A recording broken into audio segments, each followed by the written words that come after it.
Hi everyone, in front of me I've got Honor Magic V2 and let me share with you how to check the total screen time on this device. So let's start with opening the settings, and here we have to scroll down to the very bottom to find digital well-being and parental controls. Let's tap on it. As you can see here, we've got the graph which will show us for how long we've been using this device today. In my case it was 1 hour and 37 minutes with 11 unlocks and 11 notifications. Most of the time I've spent on the settings, then contacts, Google Photos, gallery and other. And if you want to check some further details, you can use two different ways.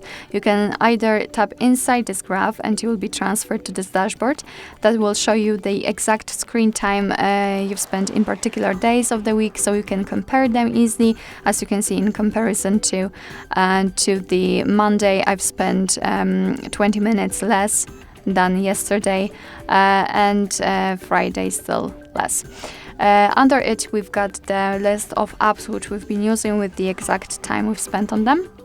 And the other option is to type directly on the app. So for example, the settings, contacts, Google. Just tap on the settings, and again, we've got the dashboard, but this time tightly connected with this and this one up. We can change the screen time to the notifications received and times opened, and from daily to hourly. We can do the same in the previous way, in the previous option where we were tapping inside the graph. I forgot to mention that.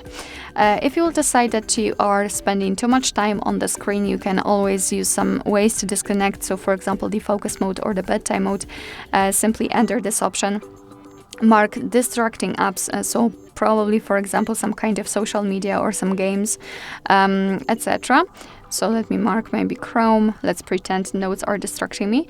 And we can set a schedule, so we can choose particular days of a week and particular hours where our device will limit the notifications and hide the notifications from those distracting apps, thanks to which you will really be able to focus, to rest, or simply go to sleep. Alright, so that will be all. Thank you so much for watching. I hope that this video was helpful, and if it was, please hit the subscribe button and leave the thumbs up.